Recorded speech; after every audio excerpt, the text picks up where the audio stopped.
আজ আমি আপনাদের তৈরি করে দেখাবো আলু ফুলকপি দিয়ে ডিমের ঝোল রেসিপি। যদি আপনারা কখনো আলু ফুলকপি দিয়ে ডিমের ঝোল না খেয়ে থাকেন তাহলে আমি বলবো একবার অবশ্যই ট্রাই করবেন। আলু ফুলকপি দিয়ে মাছের ঝোল খেতে যতটা সুস্বাদু লাগে ঠিক তেমনই কিন্তু ডিমের ঝোলও দারুণ সুস্বাদু হয়। আপনারা অবশ্যই একবার বানাবেন। তো ডিমের ঝোল বানানোর জন্য আমি এখানে 4টে ডিম সেদ্ধ করে নিয়েছি। এখন ডিমের গায়ে ছুরি দিয়ে একটুখানি চির লাগিয়ে নিয়েছি যাতে নুন হলুদ ভেতরে ভালো করে ঢুকে যায় আর ভাজার সময় ডিমগুলো না ফাটে। তো ভালো করে নুন হলুদ মাখিয়ে নিয়েছি। আর এখানে আমি নিয়েছি কয়েকটা আলুগুলো একটু ছোটো সাইজের ছিল, তার জন্য এরকম 2 পিস করে কেটে নিয়েছি। আপনারা আপনাদের পছন্দ মতো কিন্তু আলুগুলো কেটে নিতে পারেন।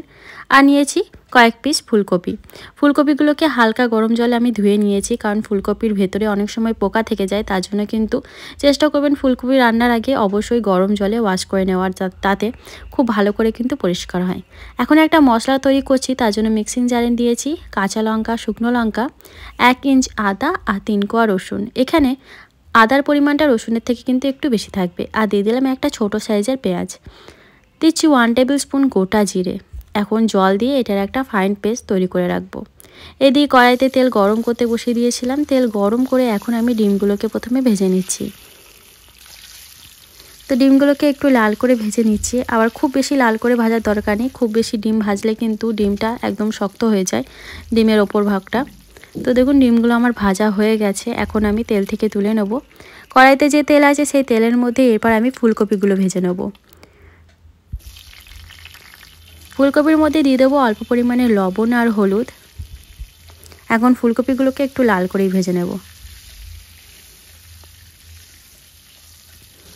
তো দেখুন ফুলকপিগুলো ভাজা হয়ে গেছে, এখন আমি তুলে নিচ্ছি। এখন কড়াইতে যে তেল আছে সে তেলের মধ্যে ফোড়নের জন্য দিচ্ছি 2টো তেজপাতা, 1/4 টেবিল স্পুন গোটা জিরে। জিরেটা একটু কালো হয়ে আসলে এর মধ্যে দিয়ে দেবো 2টো মিডিয়াম সাইজের পেঁয়াজ কুচি। এখন পেঁয়াজটাকে হালকা লাল করে একটু ভেজে নেব। আমি এখানে যে আলুটা ব্যবহার করেছি আলুটা কিন্তু আগে থেকে সেদ্ধ করে রাখিনি। মশলা কষানোর সাথে সাথে কিন্তু আলুটাও সেদ্ধ হয়ে যাবে, যেহেতু আলুগুলোর সাইজ কিন্তু খুব বেশি বড় রাখিনি। তো পেঁয়াজটাকে হালকা করে একটু ভেজে নিয়ে এর মধ্যে আমি আলুটাও অ্যাড করে দিয়েছি। এখন আলু পেঁয়াজ একসঙ্গে আরও 1.5-2 মিনিটের জন্য একটু ভেজে নেব। একটু ঢাকা চাপা দিয়ে দিয়ে ভাজছি যাতে আলুটা সেদ্ধ হয়ে যায়। ওই যে আগেই বললাম আলুটা কিন্তু আমি কাঁচাই ব্যবহার করেছি এখানে। তো দেখুন আলু আর পেঁয়াজ একটুখানি ভেজে নেওয়ার পর এর মধ্যে এখন আমি দিয়ে দেবো একটা বড় সাইজের টমেটো কুচি।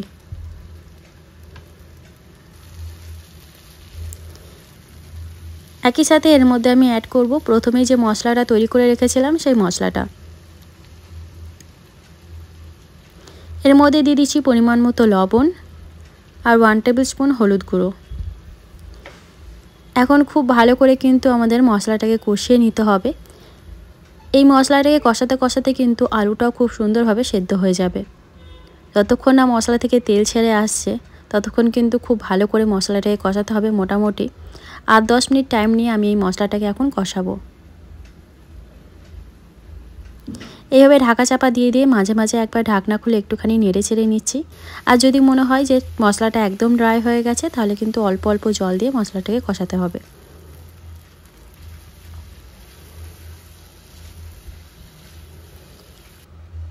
যত ভালো করে মশলাটা কষিয়ে নেওয়া হবে ততই কিন্তু রান্নার স্বাদটা ভালো হবে। এর মাঝে এর মধ্যে আমি দিয়ে দেবো ভেজে রাখা ফুলকপিগুলোকেও। ফুলকপি দেওয়ার পরও ভালো করে কিন্তু আমি মশলাটাকে কষিয়ে নিচ্ছি।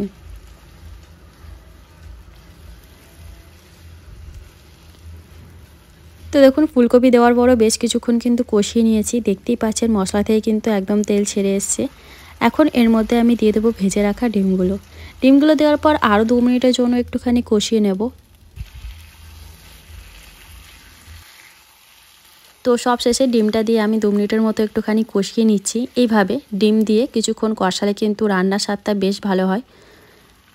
এরপর এর মধ্যে আমি অ্যাড করে দেবো পরিমাণ মতো গরম জল। রান্নায় গরম জল ব্যবহার করলে রান্নার স্বাদটা কিন্তু আরও বেড়ে যায়। যতটা ঝোল রাখতে চান সে অনুযায়ী এখানে গরম জলটা অ্যাড করবেন।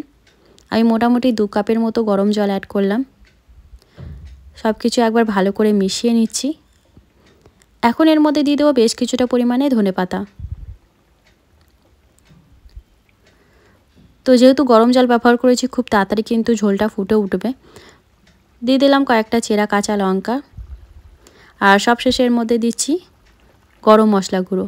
তো আমাদের আলু ফুলকপি দিয়ে ডিমের ঝোল কিন্তু একদম রেডি হয়ে গেছে। এটাকে এখন আপনারা গরম গরম ভাতের সঙ্গে পরিবেশন করতে পারেন। আশা করি সকলের ভীষণ পছন্দ হবে। আর ভিডিওটা ভালো লাগলে অবশ্যই লাইক অ্যান্ড সাবস্ক্রাইব করে দেবেন।